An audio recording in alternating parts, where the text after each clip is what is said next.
Essa história foi enviada por um inscrito do canal, que preferiu não se identificar. Segundo ele, tudo começou com um erro pequeno, burocrático, mas que desencadeou uma sequência de acontecimentos que ninguém, nem ele mesmo, seria capaz de explicar. Ele trabalha como analista de crédito em um banco de médio porte no interior de Minas Gerais, um trabalho que, segundo suas palavras, consome a alma. Recusar empréstimos, cobrar dívidas, lidar com gente quebrada financeiramente, ele dizia que a cada dia, o banco parecia engolir um pouco mais de sua humanidade. Era como se o sistema, aquele labirinto de números e normas, o fosse tornando mais mecânico, mais distante de si mesmo. Ele descrevia o ambiente do trabalho como um lugar onde o silêncio entre os colegas era tão denso que parecia ensurdecedor, e o som do telefone, sempre tocando com uma insistência amarga, era quase tão perturbador quanto o choro abafado de alguns clientes. Porém, a história dele mudou com o caso da senhora Amália Cardoso. Uma segunda-feira abafada de outubro. A cidade inteira estava em alerta devido ao calor extremo, e o sistema de ar-condicionado do banco já estava falhando fazia semanas. Segundo ele, o clima já era insuportável antes mesmo da chegada dela. Amália entrou no banco como se a atmosfera tivesse se tornado mais densa ao redor dela, como se ela puxasse a própria gravidade. Ela usava um vestido de linho surrado, desbotado pelo tempo, e carregava uma sacola plástica. O cheiro que ela exalava não era de sujeira, mas algo muito mais sinistro. Algo velho, mofado, como pano guardado por anos, como se ela tivesse sido retirada de um lugar abandonado. Ela tinha os olhos quase brancos, tão claros que pareciam não ter cor. O olhar dela era penetrante, como se atravessasse as camadas da alma e lesse cada pensamento. Quando ela se aproximou dele, o ar parecia parar, e ele descreveu aquele momento como se a própria realidade tivesse vacilado, como se a sua presença fosse uma interrupção nos processos naturais do dia a dia. Ela pediu uma prorrogação do empréstimo, alegando que havia feito um acordo com o gerente anterior, um funcionário que já não trabalhava mais ali. Ele pediu os documentos, digitou os dados no sistema e, como se já soubesse o que ia encontrar, verificou, não havia nada registrado. Nenhuma prova do tal acordo. Ele explicou que, devido às novas diretrizes internas, não seria possível renovar ou renegociar sem uma comprovação. Nada poderia ser feito. Ela, no entanto, não parecia abalada. Ao invés disso, com uma voz rouca e firme, ela disse que não era uma questão de dinheiro, mas sim de respeito aos pactos. Foi essa última palavra que o deixou desconfortável. Pactos? Ainda tentando manter a postura profissional, ele lhe informou que não poderia ajudar. Ele a observou se levantar com um movimento lento, quase cerimonial, e, antes de sair, ela estendeu a sacola plástica. Dentro dela havia um pano escuro, costurado de maneira artesanal, em formato de coração. Algo pesado estava dentro, e ela colocou aquilo sobre a mesa dele, como se estivesse oferecendo um presente. Ou uma ameaça. Ela disse, em tom baixo e quase sussurrante: "Então, que você carregue essa dívida comigo." Naquele momento, ele pensou que fosse apenas uma ameaça simbólica. Gente desequilibrada, ele pensou. Aqueles que se apegam a superstições e fantasmas do passado. Sem pensar muito, ele pegou o objeto e o jogou na lixeira assim que ela saiu do banco. Mal sabia ele que aquele gesto desencadearia a pior sequência de acontecimentos da sua vida. Naquela noite, ele teve um sonho. Um pesadelo vívido e perturbador. A senhora Amália estava sentada na poltrona da sala de sua casa, imóvel, com os olhos grandes e fixos, como se o estivesse observando com uma intensidade que ia além da simples curiosidade. Ela não falava, não se mexia. Apenas o encarava, como se soubesse de algo que ele ainda não entendia. Nos dias seguintes, as coisas começaram a sair do controle. Coisas pequenas, mas que se acumulavam. O despertador simplesmente não tocava. O carro não ligava, mesmo depois de ter sido consertado na véspera. Ele esquecia palavras simples no meio das reuniões. Mas o mais perturbador era o que ele chamava de sons. Passos em horários impossíveis, sussurros baixos e incompreensíveis vindos das paredes, um rangido metálico constante, como se alguém estivesse arrastando uma corrente por trás da porta do quarto. Ele começou a perder o apetite, emagrecer de forma alarmante. A pele, já pálida, parecia secar. Seus olhos, fundos e cansados, refletiam algo estranho, como se ele tivesse sido puxado para um lugar que não poderia escapar. Mas ninguém parecia notar, nem os colegas de trabalho, que agora começaram a chamá-lo de esquisito, e nem mesmo sua ex-namorada, que o via esporadicamente. As semanas passaram, mas as coisas só pioraram. Ele acordava à noite, suando, e o barulho da corrente arrastando pelo chão não o deixava dormir. Ele abria as portas do apartamento, olhava em todos os cantos, mas não havia nada. Só que, ao voltar para o quarto, algo o fez parar. Marcas no chão. Arranhões circulares, profundos, como se alguém tivesse girado algo pesado ali. Ele se abaixou para investigar, mas o que encontrou o deixou completamente desesperado. Não era possível que aquilo estivesse acontecendo, mas estava. O pesadelo que ele pensava ter deixado para trás estava presente, e parecia que ele não conseguia escapar. Foi então que ele decidiu buscar respostas. Tentou rastrear a mulher. Verificou cadastros antigos, fez buscas em câmeras de segurança. Mas não havia nada. Nenhum registro de Amália Cardoso. Nenhum empréstimo feito por ela. Nenhuma visita registrada no dia. Ela simplesmente não existia. Ele foi até a lixeira onde havia jogado tal amuleto. Vasculhou, revirou, mas não encontrou nada. E foi nesse momento que a realidade começou a desmoronar. Ele considerou a única explicação possível, talvez o que estava vivendo não fosse apenas paranoia ou excesso de trabalho. Talvez algo mais estivesse acontecendo, algo que ele ainda não conseguia compreender. Na última parte da sua mensagem, ele escreveu algo que me deu arrepios. Nas últimas noites, quando tento dormir, sinto o colchão afundar ao meu lado esquerdo, como se alguém muito leve, ou muito velho, se deitasse ali, apenas para me observar. E antes de adormecer, todas as noites, ele ouvia a mesma frase, repetida com uma calma nauseante, que parecia cortar a sua alma em pedaços. Que você carregue essa dívida comigo. Ele tentou ignorar. Continuou seu trabalho no banco, respondendo aos e-mails, atendendo aos clientes, revisando documentos, mas uma sensação desconfortável acompanhava como uma sombra. A cada dia que passava, a presença dessa sombra se tornava mais palpável. Algo estava observando, seguindo seus passos, algo que ele não conseguia entender, mas sentia no fundo do estômago. A sensação era de uma vigilância constante, como se alguém estivesse à espreita, esperando o momento certo para se revelar. O que começou como uma leve inquietação, logo se transformou em um verdadeiro pesadelo, algo que não podia mais ser ignorado. Foi no terceiro dia após o último encontro com a senhora Amália que ele percebeu que estava em algo muito maior do que uma simples coincidência. Ele acordou no meio da noite, uma sensação de sufocamento o tomando. Não havia conseguido lembrar do pesadelo que o havia despertado, mas a sensação de pânico ainda estava ali, fresca e pungente. Levantou-se da cama, engolindo em seco, e foi até a cozinha para beber água. Quando se aproximou da janela, uma luz fraca chamou sua atenção. Era uma luz pequena, quase como uma vela, que balançava e dançava no ar, lançando sombras estranhas nas paredes do apartamento. Ele pensou em ignorá-la, mas, à medida que a luz se movia, ela parecia se aproximar da janela, como se estivesse ciente de sua presença. Algo dentro dele dizia que essa luz estava ligada aos acontecimentos que o assombravam.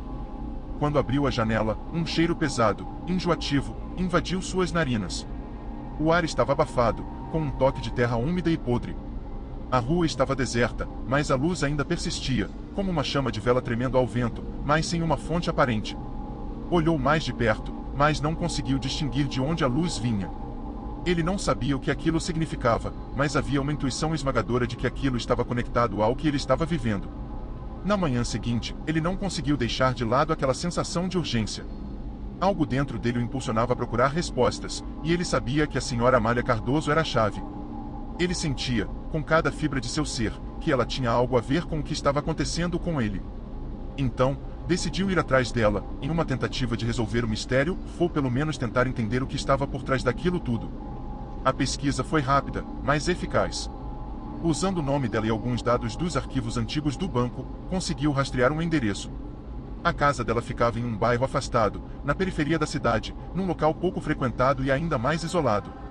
Era uma área que ele mal conhecia, onde as casas pareciam mais antigas e os jardins tomados pelo abandono. Ao chegar, a sensação de desespero foi quase física. Havia algo na atmosfera do lugar, uma pressão invisível que parecia aumentar à medida que ele se aproximava da casa.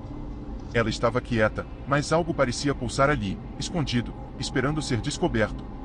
A casa tinha um ar de decadência, mas não era apenas isso, era como se o próprio espaço tivesse sido marcado pelo tempo, como se o ambiente tivesse uma história sombria de dor e lamento. Quando ele olhou para a janela do segundo andar, algo puxou, algo fez sentir que precisava entrar. Não havia explicação lógica para essa sensação, mas ele sabia que era ali que a resposta estava. Sem pensar muito, forçou a porta da frente, que estava trancada, e entrou na casa.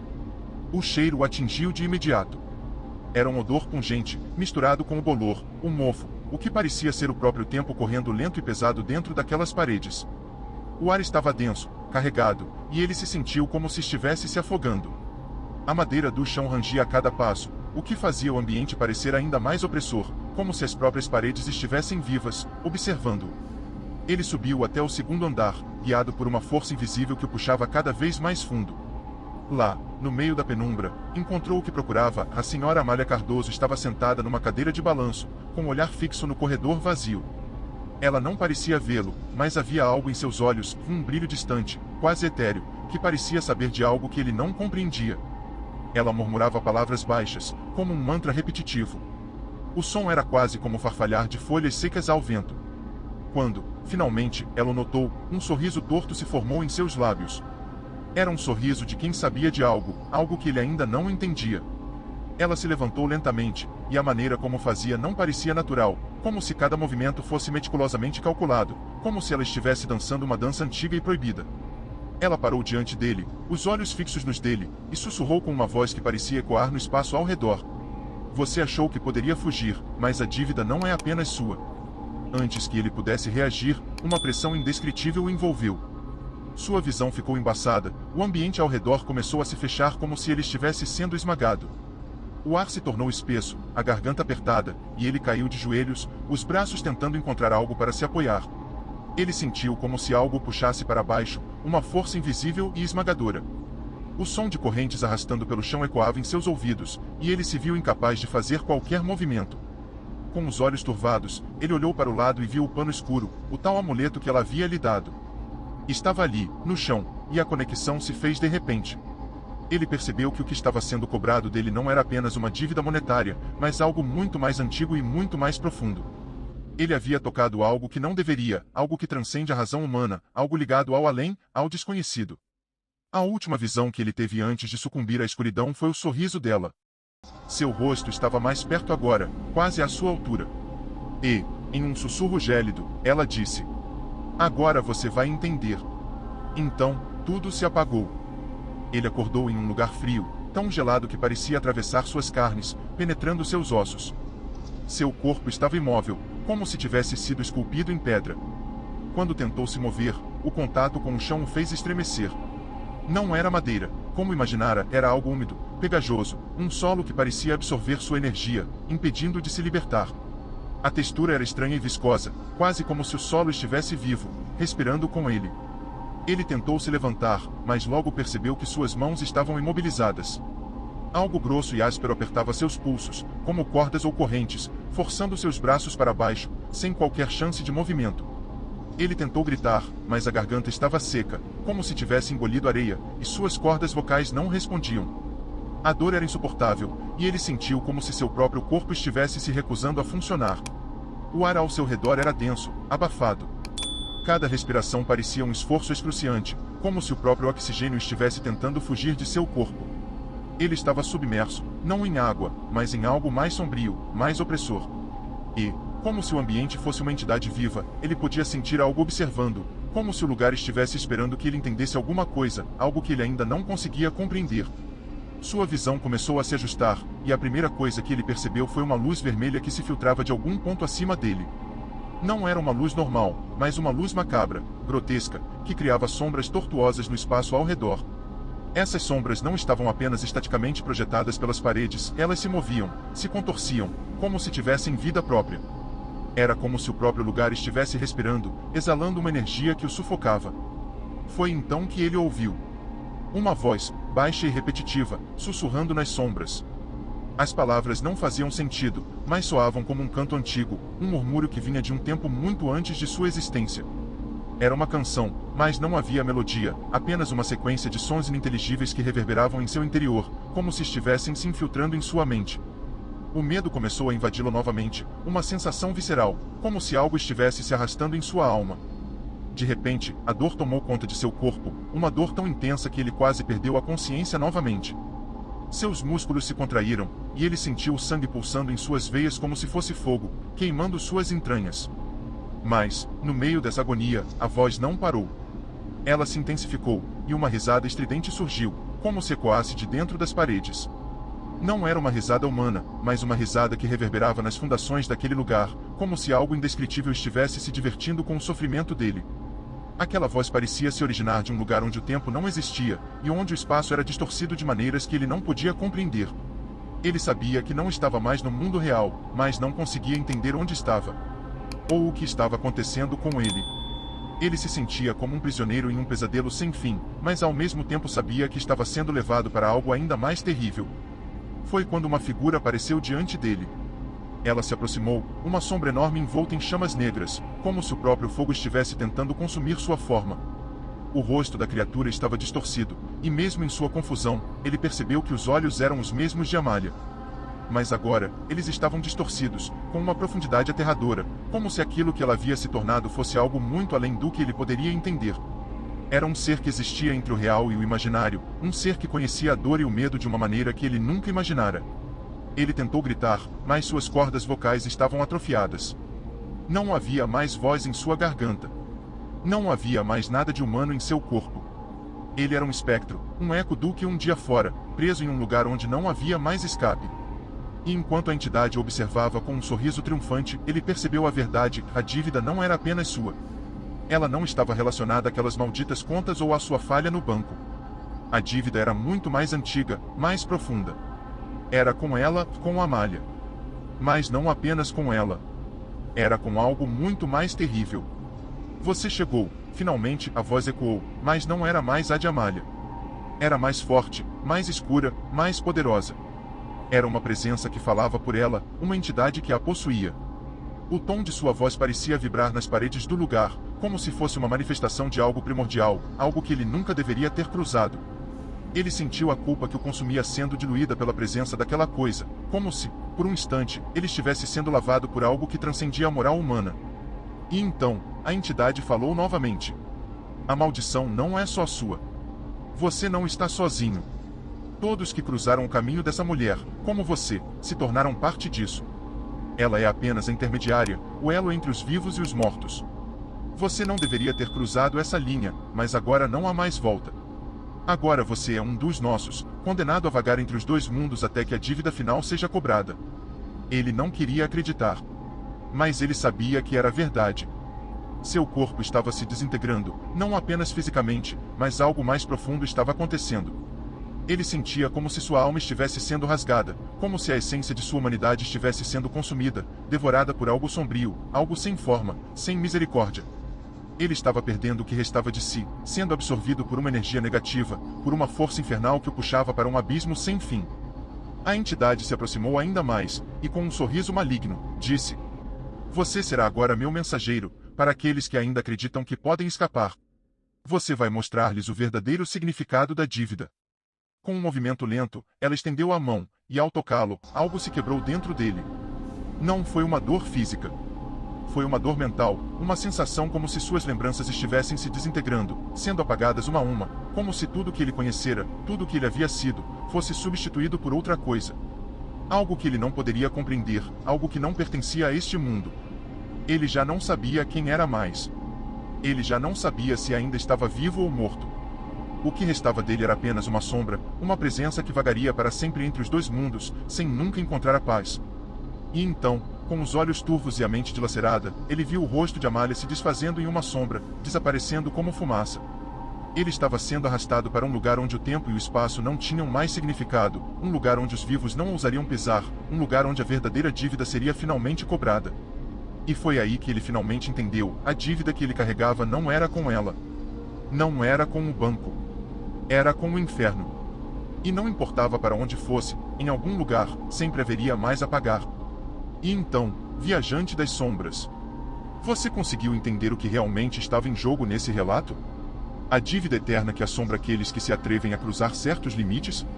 Agora, me diga, você acreditaria ser capaz de pagar uma dívida como essa? O que faria se estivesse no lugar do nosso protagonista, preso entre os dois mundos? Me conta tudo nos comentários. Quero saber como você se sentiu e qual a sua teoria sobre essa maldição que nunca acaba. E não se esqueça, se você curtiu esse relato, já deixa o like, se inscreve no canal e ativa o sininho para não perder nenhuma história ainda mais perturbadora que vem por aí. Aqui no Medo Noturno, toda noite traz uma nova história. Mais sombria, mais intensa, e talvez mais próxima de você do que imagina. Enquanto você digita sua resposta, eu estou deixando na tela 2 outros vídeos do canal que vão te manter com o coração na boca e a mente repleta de perguntas. Assista e depois me conta o que achou. Nos vemos no próximo relato. Ou, quem sabe, em algum lugar no escuro. Fui.